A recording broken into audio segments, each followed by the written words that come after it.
अबू अनीस बरकत अली लुधियानवी का पैरोकार हूं और सियासी मुर्शद इमरान खान का मानने वाला हूं, जिसका दर्स और नजरिया यह है कि जान चली जाए बातिल के सामने डट के खड़े हो रहो, या हय्यु या क़य्यूम। मेरे मुर्शिद का कौल है, एक वक्त आएगा अक़वाम आलम के फैसले पाकिस्तान की हाँ और ना में हुआ करेंगे। वो दिन जरूर आएगा, इमरान खान की क़यादत में आएगा, जरूर आएगा, आएगा, इमरान खान आएगा। रहीम इय्याका नअबुदु व इय्याका नस्तईन अल्लाहुम्मा सल्लि अला सय्यिदिना मुहम्मदिन व आलिहि व इत्रतिहि बिअदादि कुल्लि मलूमिल्लाका अस्तगफिरुल्लाह अज़ीम ला इलाहा इल्ला हुवल हय्युल क़य्यूम व अतूबु इलैहि या हय्यु या क़य्यूम।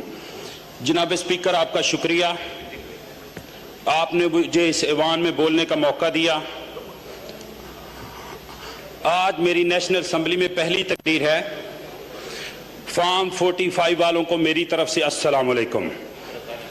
जनाब स्पीकर, मैं मलिक उमर फारूक NA 99 फैसलाबाद से अवाम का मुंतखब नुमाइंदा।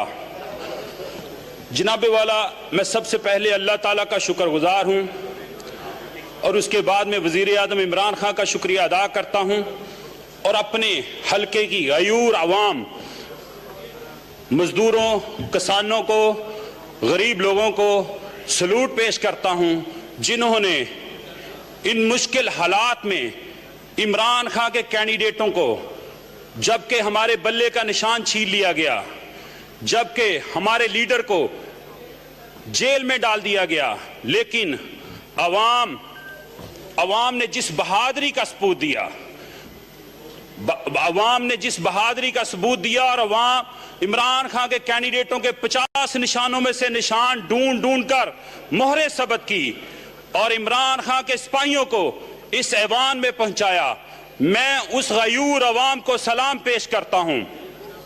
जनाब स्पीकर, मैं आपको बताना चाहता हूं कि इस मुल्क में दो तरह के डाकू हैं। एक कच्चे के डाकू जो और अंदरूने सिंध में लोगों का अगवा करके बत्ता मांगते हैं, अगर कोई बत्ता ना दे तो उनको कत्ल कर देते हैं, और दूसरे पक्के के डाकू हैं जो फार्म 47 की पैदावार हैं और इस अवाम, गरीब अवाम के मुल्क के वसाइल पर काबिज हैं और दोनों हाथों से लूट कर इस मुल्क को गिद्ध की तरह नोच रहे हैं। जनाब स्पीकर, फार्म 47 की हुकूमत ने अपना पहला बजट पेश कर दिया है। ये बजट अवाम दुश्मन बजट है और गुर्बत की चक्की में पिसे हुए अवाम पर सुनामी बजट साबित हुआ है। इस बजट में ना तो गरीब अवाम को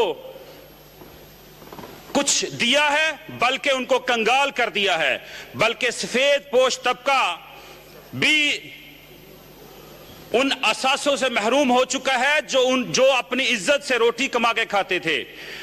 जनाब स्पीकर, जो तबका तनख्वाहदार है, पहले ही महदूद वसाइल में अपनी जिंदगी गुजार रहा था, उन पर भी टैक्सों की बरपार कर दी गई है।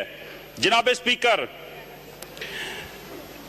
इस बजट में ना तो कारखानों की बिजली के लिए सब्सिडी दी गई है जिनसे कारखाने चले और मजदूर का चूल्हा चले, और ना तो किसानों को रिलीफ दिया गया है कि ना तो मजदूरों के कारखानों जहां वो काम करते हैं जिनसे उनका चूल्हा चलता है, ना तो उन कारखानों को बिजली कोई सब्सिडी दी गई है, ना उनके मजदूरों के मजदूरी के लिए कोई प्लान है, और ना तो किसानों के लिए कोई रिलीफ है। इस बजट के अंदर कोई खादों को, उनको सस्ती खाद देने की, किसान अपनी फसल बोता है इस उम्मीद पर कि जब मैं फसल बेचूंगा अपने बच्चे के लिए घर बनाऊंगा, मैं अपनी बच्ची की शादी करूंगा, कोई अपना घर तमीर करूंगा। सर, कुछ भी उनके लिए नहीं है। और दूसरा सर, 2016 के अंदर जो पैक दूध है उसके ऊपर मुस्लिम लीग नून की हुकूमत में 18% टैक्स लगाया गया था।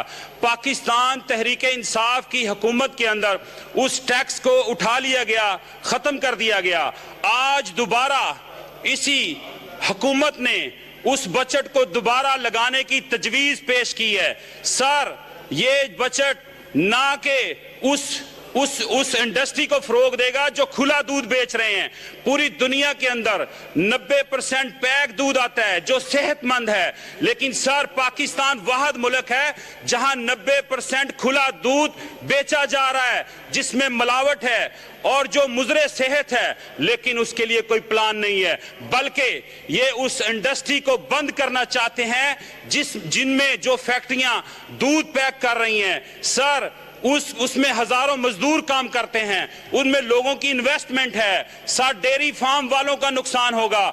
इस टैक्स को फिलफौर खत्म किया जाए। इस तजवीज को मैं इस ऐवान से रिक्वेस्ट करता हूं कि इस 50 से 70 रुपए फी लीटर बढ़ सकती है, जहां 7,500 मुलाजमतें खत्म होने का खतरा है। दूसरा सर, मैं अपने हलके की बात करूं, मेरे हलके में अमनो अमान की सूरत हाल ऐसी हो चुकी है कि जहां चोर दिन दहाड़े फिर रहे हैं, लोगों के मोबाइल फोन छीन रहे हैं, अगर कोई एटीएम से पैसे निकला रहा है तो उससे भी पैसे छीन रहे हैं गन पॉइंट पर।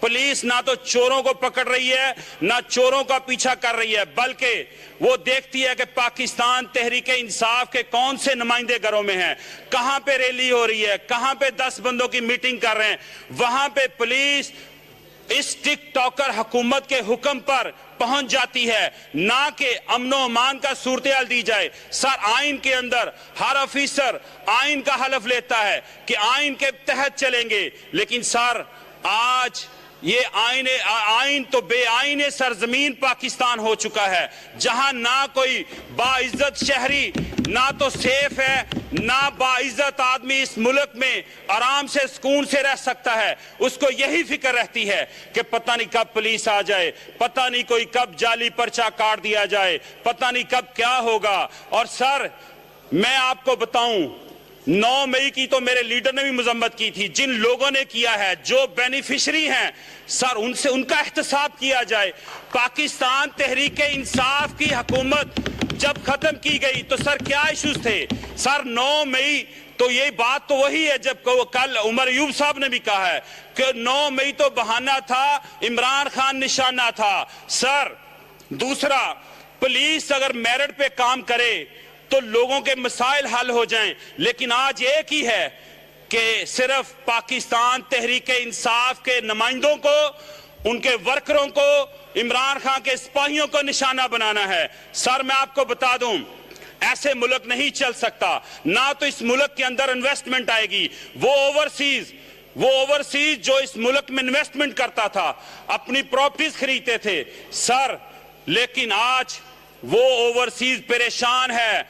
हर मोहल्ले से 2-4 बंदे बाहर थे तो अपने मोहल्ले को, रिश्तेदारों को वो कवर करते थे, उनके खाने पीने का ख्याल करते थे। आज ओवरसीज को क्या किया जा रहा है? सर मेरी बात सुने, अगर कोई बंदा बाहर जाता है और वो काम करने की मद से अगर वहां पे अपनी नेशनलिटी की कोशिश करता है तो सर वो पैसा सरमाया कमा के इस मुल्क के अंदर बेचता है।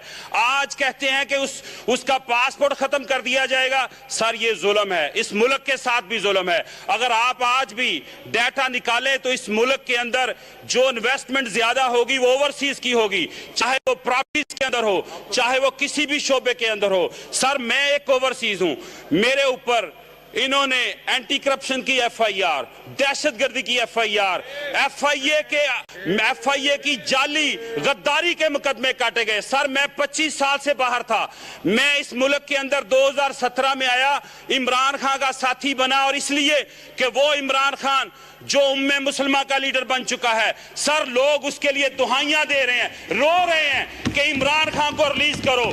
सर ये मुल्क ऐसे नहीं चल सकता।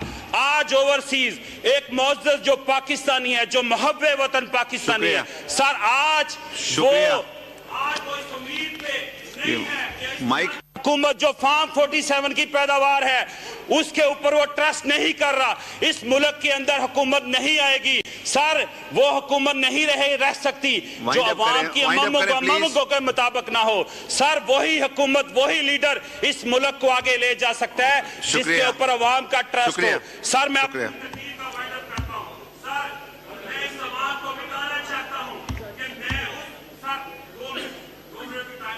30 सेकंड प्लीज, 30 सेकंड में वाइंड अप करें। उस रूहानी मुर्शद अबू अनीस बरकत अली लुधियानवी का पैरोकार हूं और सियासी मुर्शद इमरान खान का मानने वाला हूं, जिसका दर्स और नजरिया यह है कि जान चली जाए बातिल के सामने डट के खड़े हो रहो। या हय्यू या क़य्यूम, मेरे मुर्शद का कौल है, एक वक्त आएगा अक़वाम आलम के फैसले पाकिस्तान की हाँ और ना में हुआ करेंगे।